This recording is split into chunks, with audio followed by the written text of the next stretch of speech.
Hello everyone, welcome back to my another new video. আর আজকে আমি একটা আর্ট ভিডিও নিয়ে চলে এসেছি।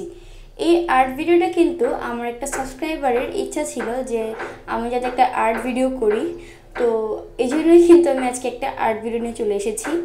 তো এই আর্টটা হচ্ছে একটা নারকেল গাছের একটা নারকেল গাছ বলো বা খেজুর গাছ বলো, মানে সেমই।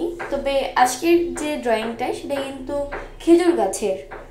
এভাবে নারকেল গাছেও এভাবে আঁকা যায়, পাতার যেটা এটা নারকেল গাছেও আঁকা যায়। তো বলতে গেলে দুটো প্রায় সেমই। আর আজকে আমি এই জন্য কিন্তু এই ড্রয়িংটা নিয়ে চলে এসেছি, যেটা আমি খুবই ইজিলি করেছি। তোমরা দেখলে বুঝতে পারবে যে আমি কিন্তু এখানে পেন্সিলের ইউজই করিনি। আসলে আমরা যদি পেন্সিল না ইউজ করে শুধুমাত্র রং দিয়ে করি তাহলে কিন্তু এটা দেখতে আরেকটু বেশি রিয়েলিস্টিক লাগে আর দেখতেও অনেক সুন্দর লাগে। এছাড়া পেন্সিল দিয়ে করলেও আমি বলবো না যে পেন্সিল দিয়ে করলে সুন্দর হয় না, পেন্সিল দিয়ে করলে আরও সুন্দর হয়। তবে তোমরা কিন্তু এই ক্ষেত্রে পেন্সিল না ইউজ করে এভাবেও করতে পারো, মানে এই গাছটা এভাবে আঁকতে পারো। এরপর আমি কিন্তু গ্রিন কালারে তোমাদের কাছে সবচেয়ে ডার্ক যে শেডটা আছে সেটা তোমরা এখানে ইউজ করবে। একটু মোটা করে চেলে দিয়ে নিতে পারো। আর এটা আমি যেভাবে দেখাচ্ছি সেভাবে করে ফেললে কিন্তু হবে, এটা আমি কীভাবে আর বোঝাবো। তো তোমরা চাইলে এভাবেই করে ফেলতে পারো।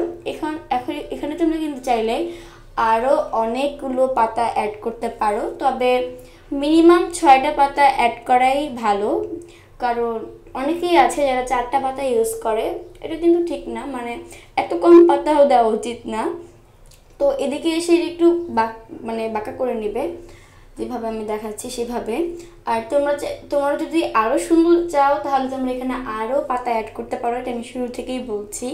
তো এখানে আমি গ্রিনের আরেকটু কড়া শেড, বাট এতটাও কড়া না, একটা শেড নিয়ে কিন্তু আমি পাতাটা এভাবে আঁকা শুরু করে দিয়েছি। মানে আমরা যে শুরুর দিকে গাঢ় কালারটা দিয়ে যে বর্ডারটা করলাম এটার উপর দিয়ে কিন্তু আমি পাতাটা এভাবে করে নিচ্ছি। তো এভাবে হচ্ছে একটা পাতা হলো, এভাবে আমি বাকি 6টা পাতায় করে ফেলবো। এই যে এটা হচ্ছে দ্বিতীয় পাতাটা, যেটা আমি এভাবে করেছি।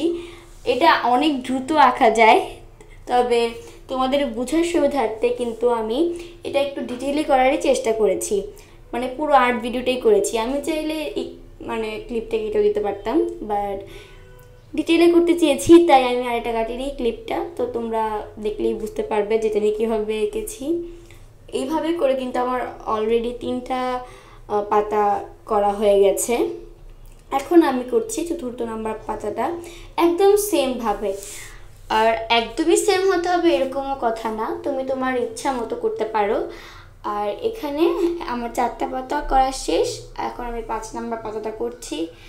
এখানে তোমাদের কাছে যদি খুব ডার্ক শেড না থাকে, তোমাদের কাছে যে ডার্ক শেডটা আছে সেটাই ইউজ করবে এখানে। মানে বলতে গেলে একটা কড়া একটা গ্রিন কালার তোমাদের কাছে যেটাই থাকুক সেটাই তোমরা এখানে ইউজ করবে। তো এভাবে কিন্তু আমার 6টা পাতা হয়ে গেছে। তো এখন আমি এই যে দেখো এটাকে আরেকটু গাঢ় করে নিচ্ছি, মানে শুরুতে যেটা দিয়ে করেছিলাম সেই গাঢ় কালারটা দিয়ে আমি আরেকটু গাঢ় করে করে নিচ্ছি।